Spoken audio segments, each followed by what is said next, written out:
फिर अप्रैल में जब एग्जाम होगा उसके बाद मेरा रैंक डिसाइड होगा। तो आप कैसे बता पाओगे, तो ध्यान से समझना। तो भाई अगर आपका जैसे 15 लाख में कहोगे भाई मेरा 99 परसेंटाइल है, तो ये प्रीवियस डेटा को मैंने मैच करके बनाया जो लगभग सही है। अगर आपको ये नंबर चाहिए तो आप 120 पे भी ये परसेंटाइल स्कोर कर सकते हो और 180 पे भी ये परसेंटाइल स्कोर कर सकते हो। जीएफटीआई जब कहोगे भाई 15 लाख बच्चों ने सपोज इस बार एग्जाम दिया, तो ये डिपेंड करता है अगर आपकी शिफ्ट बहुत ज्यादा आसान, सब स्कोर करेंगे भाई, मार्क्स तो 150 पे भी आपको मिले। Hello everyone, welcome back to Rankers. आपका जेईई का एग्जाम खत्म हो चुका है और आपके माइंड में भी जानते हैं सबसे बड़ा क्वेश्चन क्या होगा। भाई साहब मेरे 50 नंबर आ रहे हैं, मेरे 100 आ रहे हैं, मेरे 150 आ रहे हैं, क्या इस नंबर पे मुझे कोई एनआईटी तो दूर की बात कोई जीएफटीआई भी मिल पाएगा? तो इसी कंफ्यूजन को आज की इस वीडियो में मैं क्लियर करूंगा भाई कि किस लास्ट मार्क्स पे या फिर रैंक पे या फिर परसेंटाइल पे आपको एनआईटी मिल सकती है या जीएफटीआई। एनआईटी की पहले मैंने वीडियो बना दी है। एनआईटी की अगर हम बात करते हैं तो भाई ये कुछ है कि अगर आप जनरल कैटेगरी हो तो ये लास्ट रैंक अगर आप मान के चलते हो तो इस लास्ट रैंक पे पर्टिकुलर एनआईटी मिलती है। एनआईटीज की बात करें तो उसमें ना कोई बढ़ोतरी हुई थी ना कोई घटा हुआ था भाई, तो लगभग 2024 और 2023 सबका डेटा सेम था, तो मैक्सिमम डिफरेंस यहाँ पे देखने को नहीं मिला। लेकिन सीएफटीआई और जीएफटीआई जो है उसमें कुछ कॉलेजेस बढ़ जाते हैं तो उसमें बहुत ज्यादा डिफरेंस देखने को मिल जाता है। तो अगर 2024 की बात करते हैं भाई तो ये पर्टिकुलर डेटा पिछली बार का आपको देखने को मिलता है कि भैया ये जो लास्ट रैंक है इस पे दिस पर्टिकुलर एनआईटी मिल जाती है। अब कहोगे भैया अभी रैंक तो आया नहीं है, अभी आएगा क्या? कहोगे सिर्फ और सिर्फ परसेंटाइल पता चलेगा और परसेंटाइल पता चलने के बाद फिर अप्रैल में जब एग्जाम होगा उसके बाद मेरा रैंक डिसाइड होगा। तो आप कैसे बता पाओगे, तो ध्यान से समझना। अगर आपका भैया ये कैटेगरी रैंक आता है, फिर अगर आप जनरल हो है ना, तो इस पे क्या बनता है कहोगे भाई ये सीआरएल रैंक है और परसेंटाइल ये बनती है। अब परसेंटाइल कैलकुलेट कैसे होता है भाई, देखो ये जो परसेंटाइल मैंने कैलकुलेट किया है ये 15 लाख टोटल एस्पिरेंट्स को मान के कैलकुलेट किया हुआ है। चूंकि इस बार बड़े पिछली बार 14 लाख थे, इस बार मैं 15 लाख मान के चलूं क्योंकि इस बार 1.6 लाख कैंडिडेट्स ज्यादा रजिस्टर किए जनवरी अटेम्प्ट में। तो ये बड़ी बात है और वही 2 लाख का डिफरेंस 1 लाख का डिफरेंस आपको देखने को मिलेगा जब दोनों सेशन कंबाइन होगा, तो 15 लाख बच्चे हो जाएंगे यूनिक कैंडिडेट्स और उसके हिसाब से फिर परसेंटाइल के हिसाब से आपका रैंक डिसाइड होगा। तो भाई अगर आपका जैसे 15 लाख में कहोगे भाई मेरा 99 परसेंटाइल है तो आपका रैंक कितना बन जाएगा, कहोगे भैया 15 लाख का अपना कर दो भैया 1% जो बच्चे हैं उतना ही मेरा रैंक हो जाएगा। उसी हिसाब से अगर आप बात करते हो 90.67 तो उसके आगे जितने भी बच्चे जितना भी परसेंट है वो आपका यहाँ पे रैंक बन जाता है। तो उसी हिसाब से अगर आप देखोगे भाई 15 लाख में से अगर 55,000 बच्चों ने एग्जाम दिया, पिछली वीडियो मैंने परसेंटाइल कैलकुलेट करने का आपको फॉर्मूला भी बताया, तो आपकी जो रैंक बनेगी भाई इस परसेंटाइल पे ये वाली रैंक पर्टिकुलर बनेगी अगर 15 लाख बच्चों ने एग्जाम दिया हुआ है। या फिर अगर इसकी बात करते हैं इसमें से 15 लाख की बात करोगे तो ये परसेंटाइल आपका बन जाता है। तो सेम ईडब्ल्यूएस की बात कर लेते हैं भाई, अगर आपका 9150 कैटेगरी रैंक है तो आपका इक्विवेलेंट सीआरएल रैंक आता है 64,000। आप कहोगे ये कैसे पता चलता है?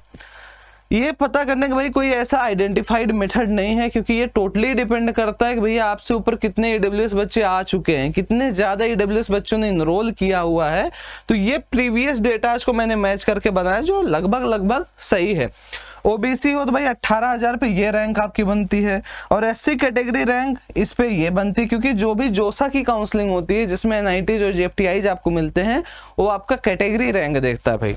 एसटी की बात करें भाई तो अगर आपका ये कैटेगरी रैंक है तो ये आपका सीआरएल रैंक बनता है। अब जब सीआरएल रैंक पता चल गया, टोटल नंबर ऑफ कैंडिडेट्स हमें पता चल गए, तो क्या हमें मिल जाएगा भाई, कहोगे परसेंटाइल यहाँ पे इक्विवेलेंट मिल जाएगा। तो इस तरीके से हमने पता कर लिया भाई कि हमें इतनी परसेंटाइल की रिक्वायरमेंट होगी क्या करने के लिए, ये एनआईटीज पाने के लिए। कौन से एनआईटीज? ये वाली एनआईटीज आप यहाँ पे देख सकते हैं। अगर इन एनआईटीज को आपको फाइंड करना है, आपको ऑब्टेन करना है, तो आपको क्या करना पड़ेगा, कहोगे भैया ये पर्टिकुलर परसेंटाइल स्कोर करना पड़ेगा।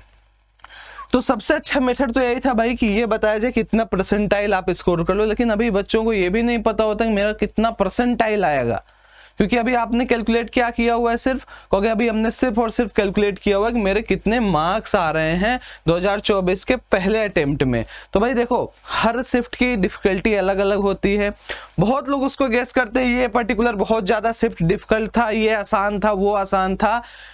भाई सब सेकेंडरी थिंग्स हैं, लेकिन जब रिजल्ट आता है तभी आपको कंफर्मेशन मिल पाता है। तो मैं यहाँ पे मोटा मोटी बता देता हूँ भाई, डिफरेंसेस बहुत ज्यादा होते हैं।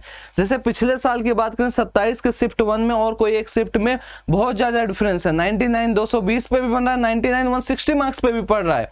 तो 60 मार्क्स के डिफरेंस देखने को मिल जाते हैं। जैसे यहाँ पे देखो, अगर आपको ये नंबर चाहिए तो आप 120 पे भी ये परसेंटाइल स्कोर कर सकते हो और 180 पे भी ये परसेंटाइल स्कोर कर सकते हो। तो आपको इस मार्क के बीच में रहना पड़ेगा और ये देखना पड़ेगा भाई कि मेरा शिफ्ट आसान है या फिर हार्ड है। उसी हिसाब से अगर आप देखो, आप ईडब्ल्यूएस कैटेगरी को तो आपको ये मार्क्स अप्लाई करने पड़ेंगे फॉर ऑब्टेनिंग दिस परसेंटाइल। 105 से 170 लाना पड़ेगा भाई ये वाला। 72 से 120 अगर आप एससी कैटेगरी हो। 65 से 90 आपको लाना पड़ेगा अगर आप एसटी कैटेगरी हो। अब बात करते भाई, ये तो चीजें हो गई कि भैया एनआईटी पाने के लिए ये काम होगा।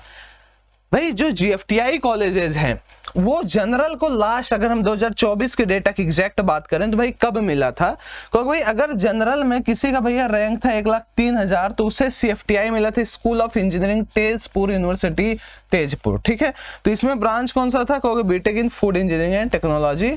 सीयू झारखंड की बात करें भाई, ये नया ऐड हुआ है, सिर्फ 2024 में ऐड हुआ है, इसलिए यहाँ 23 और 22 का डेटा आपको देखने को नहीं मिल रहा है।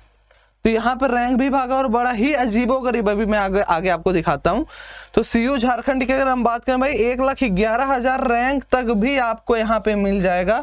तो अगर आप जनरल हो 1,09,000, 1,10,000, 1,11,000 रैंक पाते हो तो भी मिल जाएगा। सेम अगर आप ईडब्ल्यूएस हो तो ईडब्ल्यूएस कैटेगरी रैंक है भैया, याद रखना, दिस इज कैटेगरी रैंक। जब भी हम जोसा काउंसलिंग की बात करते हैं तो कैटेगरी रैंक की बात करते हैं, जब हम सीएसएबी राउंड की बात करते हैं तो वहाँ ऑल इंडिया रैंक या फिर सीआरएल रैंक की बात करते हैं। और उसी तरीके से भैया अगर आप ईडब्ल्यूएस 18,000 पे भी आपको कॉलेजेस मिले। ओबीसी हो भैया 39,000, देख रहे हो, ये सीयू झारखंड। जबकि हमेशा देखा गया कि ईडब्ल्यूएस और ओबीसी में बहुत ज्यादा डिफरेंस नहीं रहता था, बट ये देखिए 18,000 और यहाँ पे साफ साफ 39,000, बहुत ही ह्यूज डिफरेंस है। तो मैंने सोचा हो सकता है भाई डेटा मिस्टेक हो, ये जोसा ऑफिशियल वेबसाइट पे आपको मिल जाएगा। आप देखोगे, आपको सर्च करना है प्रीवियस ओआरसीआर, आपको देखने को मिल जाता है।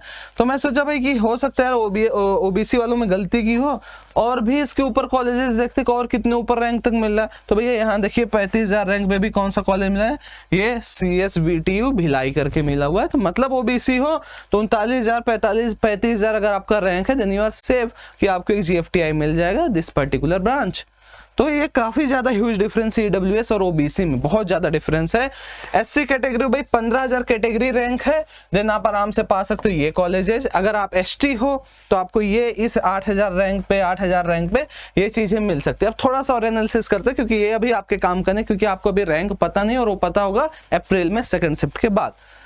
आप समझते हैं भाई वही वाला फिर से पुराना कैलकुलेशन कि भैया हमने ये देखा कि ये लास्ट रैंक अगर हमारा रहता है तो हमें कॉलेज मिलता है, ये हमारी कैटेगरी लास्ट रैंक, ये तो मैंने दिखाया आपको, जोसा पे भी अवेलेबल है। अब इसके इक्विवेलेंट सीआरएल रैंक कितना बनेगा, ये हो गया। इसके इक्विवेलेंट ईडब्ल्यूएस के लगभग इतना बनेगा, ओबीसी के लगभग इतना बनेगा, वेरी ह्यूज डिफरेंस। एससी के करस्पॉन्डिंग 3,07,000, एसटी करस्पॉन्डिंग 4,88,000 रैंक तक आपको क्या मिल जाएगा भैया, जीएफटीआई। जब कहोगे भाई 15 लाख बच्चों ने सपोज इस बार एग्जाम दिया तो 15 लाख के हिसाब से अगर हम परसेंटाइल की बात कर लेते तो क्या कहानी हो जाएगी। कहो भैया अगेन यहाँ पे देखो ये परसेंटाइल रिक्वायर्ड होगी, ये आप कैलकुलेट कर सकते हो, पिछले वीडियो मैंने सिखाया भैया आपको, this percentile will be required to obtain this marks. अब इस परसेंटाइल को स्कोर करने के लिए कितना मार्क्स चाहिए, मैंने फिर से वही बोलूंगा भाई बात कि ये डिपेंड करता है आपके शिफ्ट के हार्डनेस पे, ये डिपेंड करता है कि आपके शिफ्ट में सिर्फ और सिर्फ तेज बच्चे आ गए, ये मैंने एंटी अनफेयर वाले वीडियो में आपको बताया हुआ है। तो भाई अगर आप 85 से 150 नंबर, ये डिपेंड कर रहा है टोटली किसी शिफ्ट में आप शायद 85 पे भी ये परसेंटाइल पा जाओ और शायद कोई ऐसे शिफ्ट हो जिसमें आपको 150 पे भी ये परसेंटाइल मिले। तो ये डिपेंड करता है भाई, अगर आपकी शिफ्ट बहुत ज्यादा आसान, सब स्कोर करेंगे भाई मार्क्स तो 150 पे भी आपको मिले। शिफ्ट आपकी बहुत कठिन है, 85-90 पा गए, आराम से पा गए भैया, आराम से काम हो गया आपका। और सेम इसी तरीके से 80 से 145 पे ये हो जाएगा। 63 से 90 नंबर लाने पे ओबीसी वाले बन सकते हैं, 55 से 58 नंबर लाने पे एससी वाले बच्चे बन सकते हैं, और 45 से 50 लाने पे यहाँ पे एसटी बच्चे बन सकते हैं। यहाँ पे थोड़ा सा आप और करेक्शन कर सकते हो, इसको 55 से 70 शिफ्ट के हार्डनेस भी डिपेंड करता है, और यहाँ पे भी आप इसको 65 लगभग कर सकते हो। तो ये क्विक एनालिसिस है, क्विक फॉर्मूला है, जो थोड़ी थोड़ी चीजें आप अपना खुद का दिमाग लगा के कैलकुलेट कर सकते हो इन चीजों को, कि भाई कितने बच्चे अपीयर कर रहे हैं। प्रीवियस डेटा थोड़ा सा देखोगे तो आपको ये जो लेटेस्ट कैटेगरी रैंक और ये है, ये आपको थोड़ा सा देखने को मिल जाता है भाई कैसे इसे हम बेसिकली कैलकुलेट करते हैं।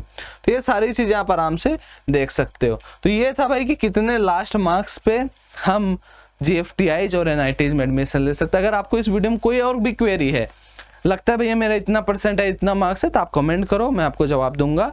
आप अपने दोस्तों में भी वीडियो शेयर कर सकते हो, और कोई भी डाउट है, लगता है भाई कि कैसे होगा क्या होगा, तो आप कमेंट में जरूर बताएं। Thank you very much, take care, bye bye.